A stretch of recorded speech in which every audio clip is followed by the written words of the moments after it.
طبعا انت عديت بكل مراحل البول ابس والماسل ابس. دلوقتي انا بعلمك الرينج ماسل ابس. تبدا الستارت بوزيشن بالفولس جريب عن طريق ان انت تحط الريست على جنب الرينجز وتشد الرينجز لتحت عشان تحافظ على الفولس جريب طول العده. ده هيساعدك ان انت تترانزيشن بسرعه وتاخد الديب بطريقه احسن. وانا ماسك فولس جريب ببدا ان انا افرد نفسي وافرد الالبوز بتوعي للاخر واشد الكور كالعاده في اي تمرين بول. ببدا الموفمنت كالعاده ان انا اكونتراكت اللاتس والبايسبس عشان ابول الرينجز ناحيه التشست بتاعي، وبعديها بروح قالب وداخل وشي لجوه عشان اخش في الترانزيشن فيز.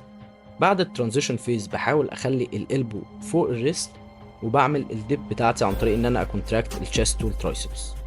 طبعا الرينج ماسل ابس حاجه ادفانسد جدا ومحتاج انك تشتغل على التكنيك بتاعها كتير بالانستراكشنز اللي انا قلتها عشان تقدر توصل ليها in a perfect form. صور نفسك وانت بتتمرن عشان تتاكد ان انت بتلعب صح.